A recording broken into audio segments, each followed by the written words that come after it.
नमस्कार दोस्तों, राम राम। आप सब कैसे हैं?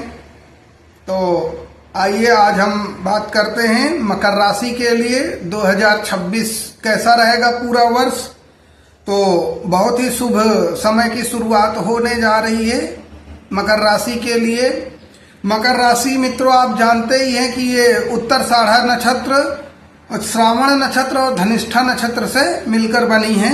उत्तराषाढ़ नक्षत्र के स्वामी तो सूर्य होते हैं, श्रावण नक्षत्र के चंद्रमा और धनिष्ठा नक्षत्र के मंगल होते हैं। ठीक है, इनके जो देवता होते हैं धनिष्ठा नक्षत्र के, ये 8 वसु होते हैं। 8 वसु आपने सुना होगा, ये बहुत ही पावरफुल नक्षत्र होता है धनिष्ठा नक्षत्र। श्रावण नक्षत्र जो होता है ये विष्णु भगवान का नक्षत्र होता है। तो इस नक्षत्र के जन्मे लोग पूजा पाठ में, भक्ति में, प्रीस्ट बनने में बहुत इनका एक तरीके से कह लो तो कंसर्न होता है। भक्ति भाव इनके अंदर भर भर के होती है, धार्मिक प्रवृत्ति के लोग होते हैं। जो उत्तराषाढ़ नक्षत्र होता है ये सूर्य का नक्षत्र होता है, विश्वदेव का नक्षत्र होता है। ये लोगों पर रूल करना चाहते हैं, राज करना चाहते हैं। ये अपने परिवार के मुखिया बनने का इनका रहता है। जहां भी होंगे वहां पर ये अपने आप पे ही सारी जिम्मेदारी लेने वाले नक्षत्र के लोग होते हैं। इनको लगता है कि यही सब कर रहे हैं और ये इनकी एक क्वालिटी होती है, अपने परिवार की जिम्मेदारी लेना। लेकिन मकर राशि बहुत ही ग्राउंडेड राशि है। एक तो पृथ्वी तत्व की राशि होती है, बहुत ही ग्राउंडेड लोग होते हैं, बहुत ही बुद्धि से तेज भी होते हैं, लेकिन अपना काम बनाने वाले भी होते हैं, लेकिन उतने ही स्थिर होते हैं। इनके डिसीजन स्थिर होते हैं। हालांकि ये डिसीजन लेने में कमजोर होते हैं, इनके डिसीजन अक्सर गलत हो जाते हैं क्योंकि ये बिना सोचे समझे डिसीजन आवेग में ले लेते हैं। इनका शनि होता है और ये जो लोग उत्तराषाढ़ नक्षत्र में पैदा होते हैं तो शनि की राशि है, सूर्य इनका नक्षत्र का हो जाता है स्वामी ग्रह। इसके कारण थोड़ा इनके अंदर ईगो की भावना प्रबल होती है और जब इनके अंदर ईगो की भावना आ जाती है तो इनके अंदर में चीजें अपने आप करने में काफी ज्यादा कंसर्न देखने को मिलता है। ये इनकी एक सबसे बड़ी कमी भी है ईगो की, मकर राशि की। अगर मकर राशि वाले ईगो में ना रहें अपने, तो ये जीवन में बहुत आगे जाते हैं, बहुत सफलता हासिल करते हैं। इनके जो लाइफ पार्टनर होते हैं वो इनको समझने वाले ही मिलते हैं तो ये जीवन जी पाते हैं। अगर इनकी, क्योंकि डोमिनेट करने का नेचर होता है, अगर इनको समझने वाला पार्टनर नहीं मिले, इनकी सुनने वाला नहीं मिले, तो इनके दाम्पत्य जीवन में भी दिक्कतें आती हैं। तो ये चीज होता है। तो अब देखते हैं, नया साल शुरू हो रहा है, ये आपके लिए थोड़ा सा विश्लेषण है। नए साल में आपको पूरे वर्ष 26 में क्या कुछ हासिल होगा ये आपको जानना बहुत जरूरी है, क्योंकि आपके लिए इस समय जो ग्रहों का गोचर हो रहा है वो बहुत ही सुपर गोचर हो रहा है। आप यकीन करोगे कि ये गोचर कितना सुंदर होने जा रहा है आपके लिए। तो सबसे पहले देखिए, आपके द्वादश भाव में 12th हाउस में चतुर्ग्रही योग बन चुका है मित्रों, और जिसमें बुध हैं, आपके सूर्य हैं और मंगल हैं, शुक्र हैं। तो इस दौरान अगर आप कोई चतुर्ग्रही योग मित्रों जहां भी बनता है, कोई भी ग्रह हो आपका, चाहे अष्टम भाव हो चाहे 12th भाव हो, हर जगह शुभ कारक ही होता है। आपको उस नेगेटिव प्रभाव से बचाता ही बचाता है।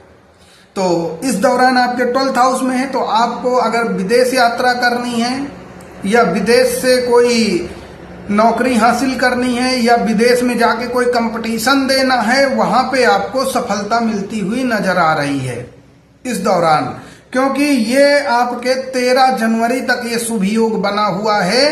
तो आपको सफलता जरूर मिलना चाहिए, विदेश से सफलता, दूर देश से सफलता मिलेगी।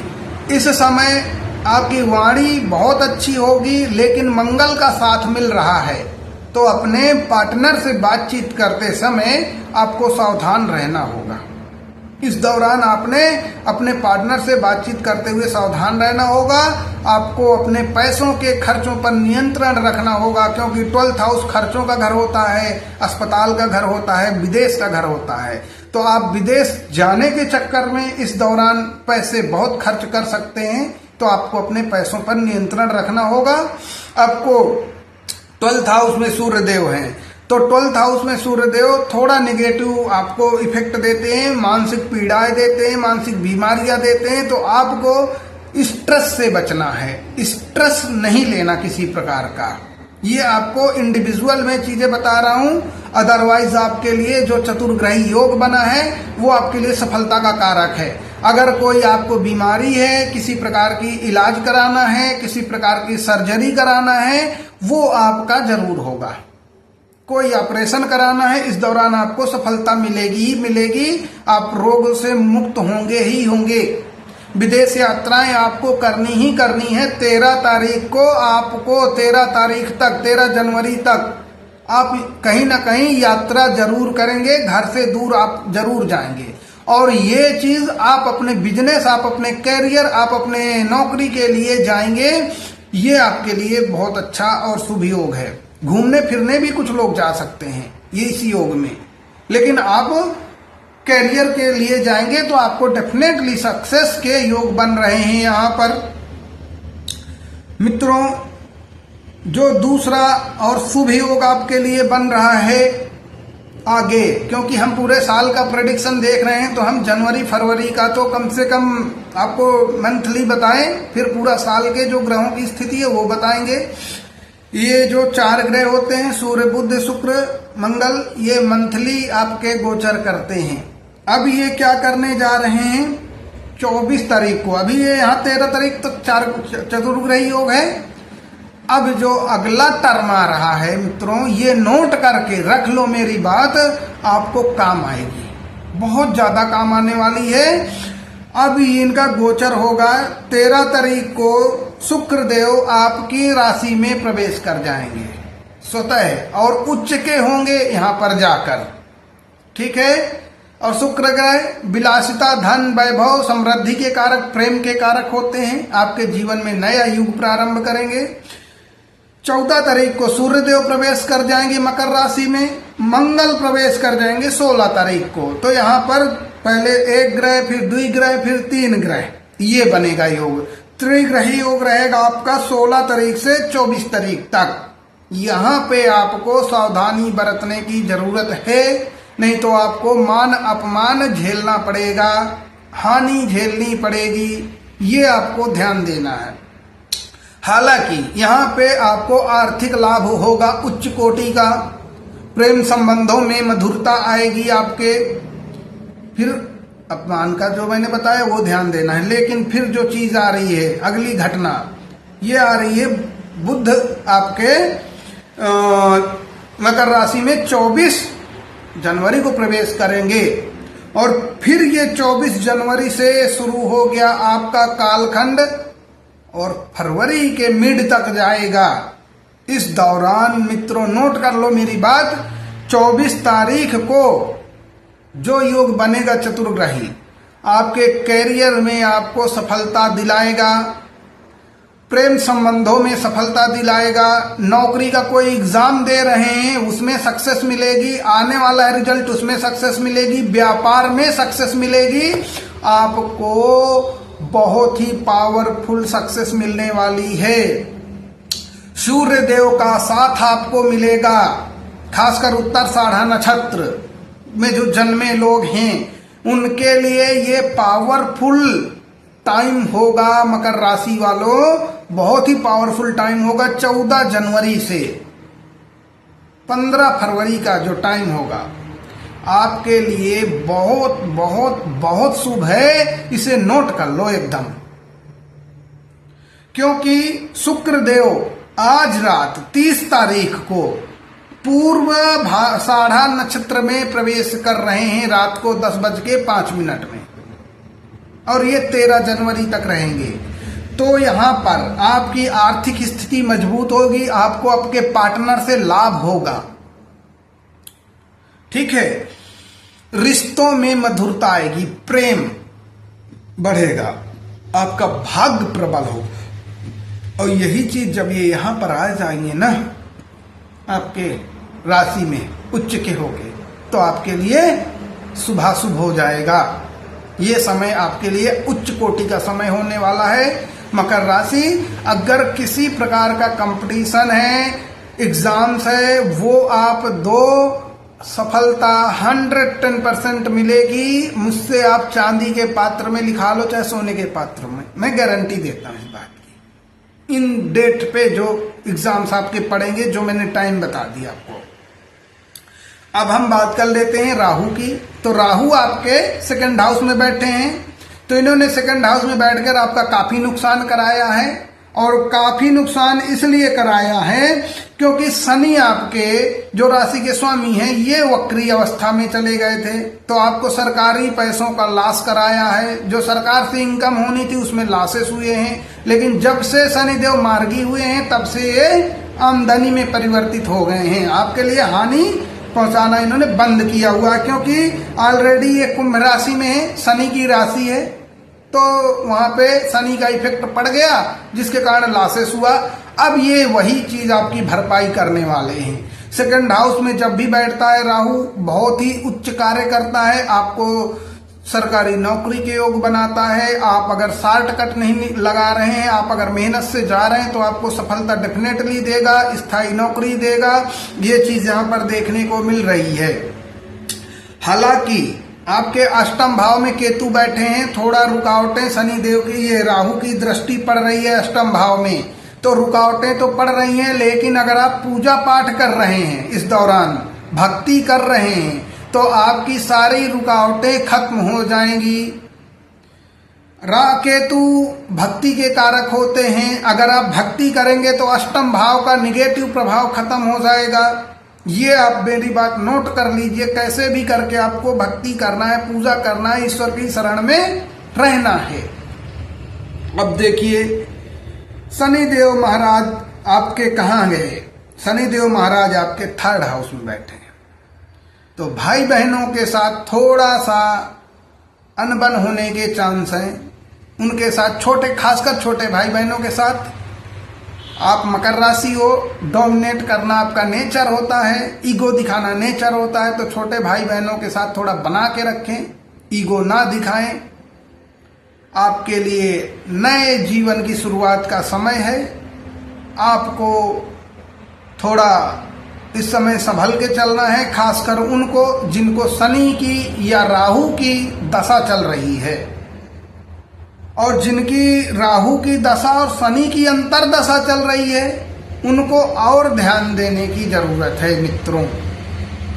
क्योंकि राहु की दशा, शनि की अंतर दशा में आपके लिए पीड़ाएं उत्पन्न होती हैं, शारीरिक पीड़ाएं उत्पन्न होती हैं, हेल्थ इशू होते हैं। जो मकर राशि के उत्तराषाढ़ा नक्षत्र के जन्मे लोग हैं, उनके राशि में राहु की दशा चल रही है। जो 98 2000 के आसपास होंगे, 99 97 के आसपास के लोग हैं जन्मे, तो उनको खासकर ध्यान रखना है अपने हेल्थ इशू का। ये आपको करके चलना है।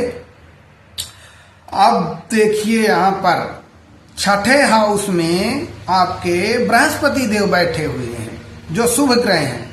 छठे हाउस में बैठते हैं तो आपको ऋणों से मुक्त करते हैं, कर्जों से मुक्त करते हैं, और बीमारियों से भी मुक्त करते हैं। अगर आपके शत्रु हैं तो उनसे भी आपको निर्भय बनाएंगे यहाँ पर, क्योंकि शनि देव आपके राशि के स्वामी हैं, तो आपके दुश्मन वैसे वो आपके सामने टिकते नहीं हैं। बृहस्पति देव आपके 6 हाउस में बैठे हुए हैं, ये आपके लिए बहुत शुभ बना हुआ है। यहाँ पर कोर्ट कचहरी के मसले होंगे, वो आपके पक्ष में आ जाएंगे, आप विजय होंगे, रोग से मुक्ति दिलाएंगे। यहाँ पर अगर आप प्रयास करेंगे तो धीरे धीरे ही होगा, लेकिन होगा। कर्जों से भी धीरे धीरे मुक्ति कराएंगे। और इनकी जो पंचम दृष्टि है,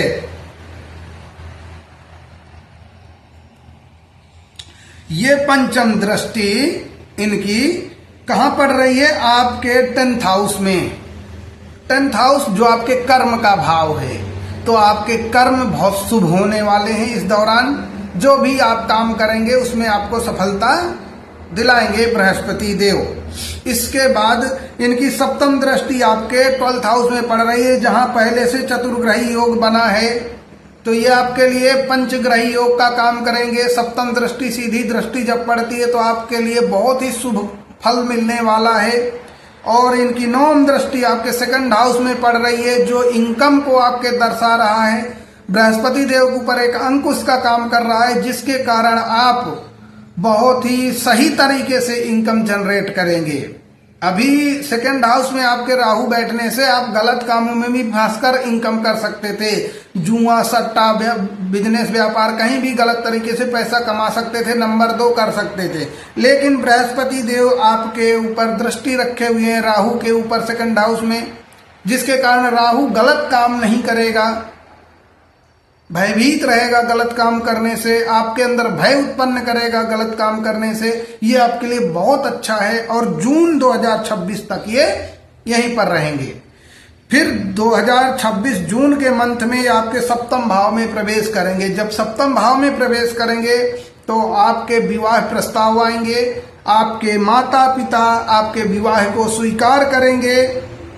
ये आपके लिए होने जा रहा है और इसलिए स्वीकार करेंगे क्योंकि शनि की तीसरी दृष्टि आपके पंचम भाव में है। शनि की तीसरी दृष्टि आपके पंचम भाव में पड़ रही है, जिसके कारण अब बृहस्पति जैसे ही जून में आपके सप्तम भाव में जाएंगे तो आपके प्रेम विवाह के योग प्रबल होंगे। पति पत्नी के बीच में वैसे जो भी उतार चढ़ाव चल रहा है रिश्तों में, वो खत्म हो जाएगा। अगर आपके पार्टनर से आपको कमिटमेंट चाहिए, विवाह का, मैरिज का, वो मिलेगा आपको। शादी के प्रबल योग बनेंगे, क्योंकि सप्तम भाव में जैसे बृहस्पति प्रवेश करते हैं वैसे शादी का योग बनता है। और इनकी जो दृष्टि है वो आपके लगन भाव में पड़ेगी, तो डेफिनेटली आपकी शादी होगी। और इनकी शुभ दृष्टि आपके एकादश भाव में जाएगी, जिसके कारण आपको कि स्थिर लव लाइफ, स्थिर कैरियर, आपको स्थिर जीवन मिलने वाला है। मित्रों, मकर राशि बहुत ही शुभ होने जा रहा है। और इनकी जो नवम दृष्टि है वो शनिदेव के ऊपर 3rd हाउस में पड़ेगी, जहां भाई बहनों के साथ आपको लाभ होगा, उनके साथ रिश्ते बहुत ही मधुर हो जाएंगे आपके। तो 2026 आपके लिए बहुत ही सुंदर समय आ रहा है दोस्तों। मकर राशि आपके लिए स्वर्णिम काल है।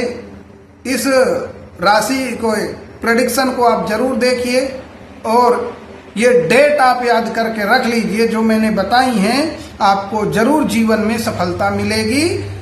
इस वीडियो में इतना ही, हम फिर मिलेंगे आपको अगले वीडियो में अगले महीने के प्रेडिक्शन के साथ। तब तक के लिए नमस्कार, जय श्री राम, राधे राधे।